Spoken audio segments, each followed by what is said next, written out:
Já contamos para vocês que sim, que os Estados Unidos enviaram a Havana, em nome do presidente Trump, uma pessoa, não vamos mencionar quem é, uma pessoa acompanhada de outras, para negociar, para começar a fazer pedidos ao governo de Díaz-Canel.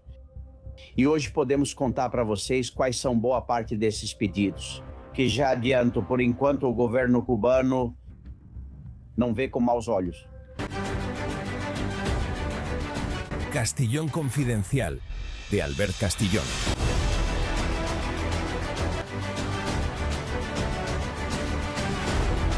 Bem-vindos, confidenciais, obrigado por estarem aí, por continuarem atentos ao noticiário e por não acreditarem na versão oficial das coisas. Aqui vamos além do que está acontecendo e hoje com um interesse especial focado em Cuba.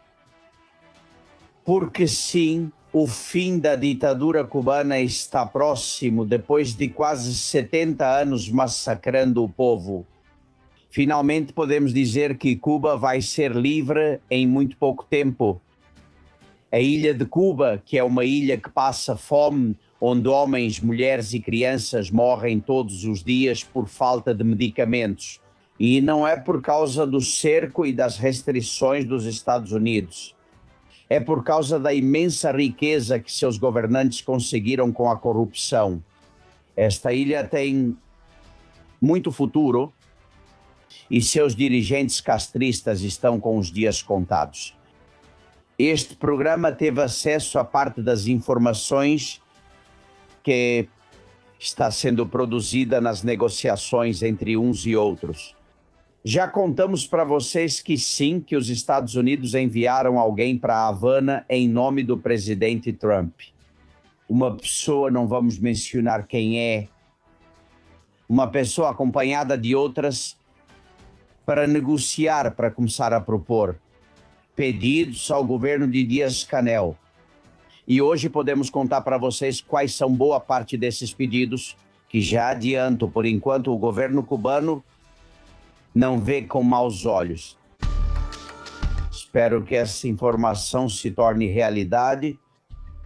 E eu não quero que vocês fiquem animados achando que é questão de dias, não.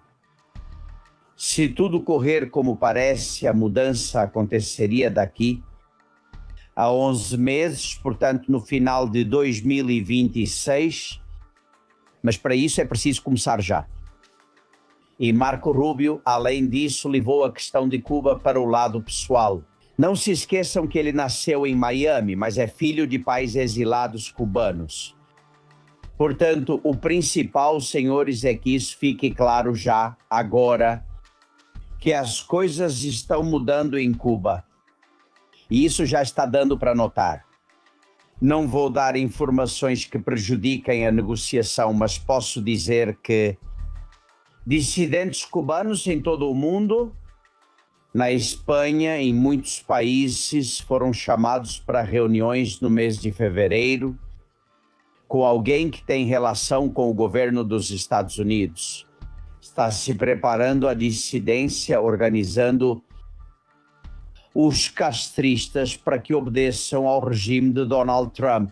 O exemplo do que aconteceu com Nicolás Maduro foi fundamental, primordial. Essa extração brilhante e cirúrgica em questão de horas foi o exemplo para outros que poderiam acabar na mesma prisão do Brooklyn por crimes semelhantes. Olhem, de acordo com as informações às quais tivemos acesso, o acordo ou pré-acordo, deveríamos dizer, ainda está muito cru, precisa amadurecer. Entre o governo dos Estados Unidos e o governo criminoso de Cuba é o seguinte. Primeiro ponto, mudança de governo. Imediatamente, quando este acordo for assinado, é preciso mudar o governo cubano. Segundo, criar uma comissão que supervisione a mudança, e na comissão haveriam cubanos, mas também norte-americanos, porque seriam os Estados Unidos que controlariam o que fosse decidido ali. Terceira condição, indispensável e prioritária: libertar em massa os presos políticos cubanos. São milhares atualmente. Quarta, liberar completamente a economia do país, que o livre mercado chegue a Cuba. Quinta, mudar as leis para poder eliminar totalmente o controle do Partido Comunista Cubano. De tudo, do Estado, da sociedade, da economia na ilha. Aqui há mediadores. Foi solicitado que um representante do México seja o mediador na negociação, representando e apoiando Cuba. E para representar os Estados Unidos, haveria um mediador da Argentina de Milei. Algo curioso, mas que vemos na Venezuela, é o seguinte ponto. É permitido ao regime de Díaz-Canel aparentar dureza. Ou seja, como Delcy Rodrigues, continuar gritando que o país é nosso ou Diosdado que nem uma gota de petróleo. Isso está combinado. Com Cuba também. É permitido a ele aparentar dureza enquanto, em troca, ele se submete ao que os Estados Unidos dizem e mantém a negociação. É como dizer, se alguém se levanta da mesa, rompe o acordo ou não está disposto, acabou essa situação de aparente calma da qual estamos falando. Mais uma. Essa não vai agradar a muitos de vocês, mas está no papel. Seria permitido aos dirigentes de Cuba sair do país sem responsabilidade penal e mantendo uma parte de sua fortuna. Na verdade, de acordo com as nossas informações, antes desses 11 meses, que é quando isso terminaria. Portanto, nos próximos meses, os líderes do castrismo deixariam a ilha e voariam para Moscou. E isso seria permitido pelos Estados Unidos. Putin pretende recebê-los, isso já está acertado, assim como recebeu Bashar al-Assad, o ditador sírio. No final, a Rússia vai acabar se tornando isso, né? Um refúgio para ditadores exilados, não é? O último ponto, e é isso, igualzinho ao que acontece na Venezuela, praticamente o padrão é idêntico, é a reconstrução. Os Estados Unidos supervisionariam com as maiores empresas de tecnologia do mundo recuperar a ilha, recuperar tudo. Em Cuba falta tudo, muito mais do que na Venezuela. Desde a construção de moradias até a chegada de fábricas, até mão de obra especializada, e nem preciso falar no mundo da saúde e medicamentos. A expectativa de vida é muito baixa.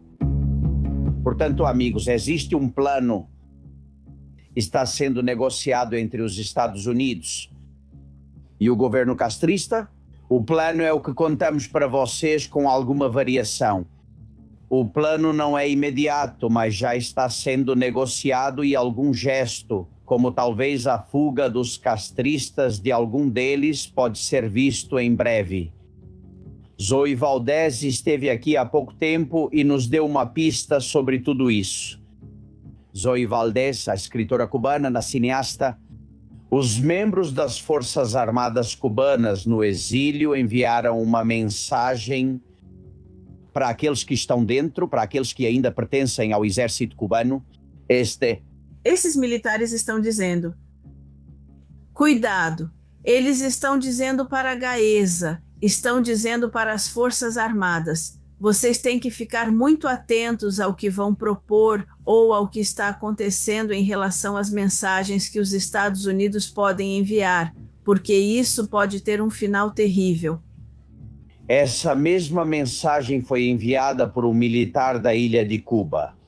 Companheiro coronel, tenente coronel, major, vocês que comandam tropas, como jovem cubano consciente, reconheço que hoje o poder real em Cuba não está nos escritórios dos fósseis nem em seus parentes milionários. Está nas suas unidades, nos seus batalhões. Se se coordenassem em uma noite, poderiam tomar pontos-chave e anunciar que as Forças Armadas Revolucionárias de Cuba assumem o controle temporário para garantir ordem, proteger o povo e convocar eleições livres. É tecnicamente viável. Este é o plano, senhores. Tentar fazer com que de dentro o próprio exército agilize as coisas, facilite as coisas durante estes 11 meses.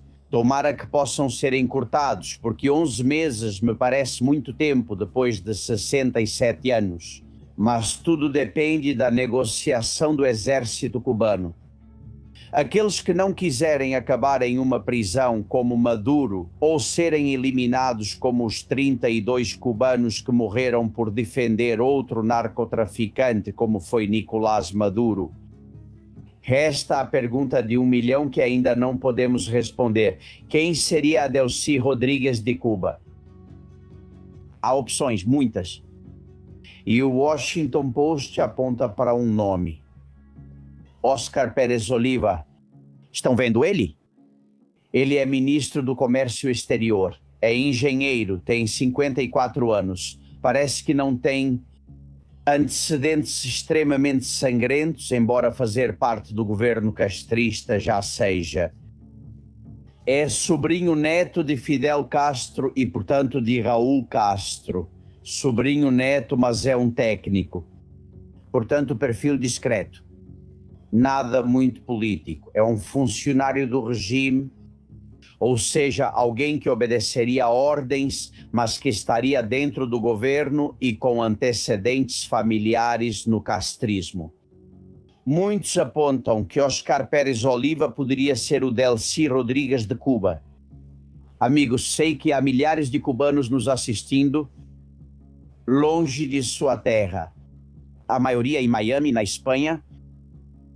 Sei que muitos acreditavam que jamais iriam voltar ao seu país em uma Cuba livre, que passaram por momentos muito difíceis, que nem sequer são notícia na mídia. O mundo se acostumou a ver Cuba sob o jugo da ditadura e do narcotráfico do castrismo. Já chega. A União Europeia tem apoiado o castrismo. O governo espanhol apoia e defende o castrismo. Eles pagam, eles financiam. Putin, China, o petróleo da Venezuela. Já chega, acabou. O tempo acabou. Os ditadores podem ir saindo porque o povo cubano quer entrar em Cuba, na sua terra outra vez. Eu garanto que isso está acontecendo mais rápido do que parece. E vamos contar tudo aqui, se nos deixarem, por enquanto sim. Sejam bem-vindos, amigos. Viva Cuba livre, viva a Venezuela livre e viva a Espanha livre. Estamos quase lá. Amigos, começamos. Bem-vindos à investigação diária deste espaço. Castillón Confidencial, de Albert Castillón.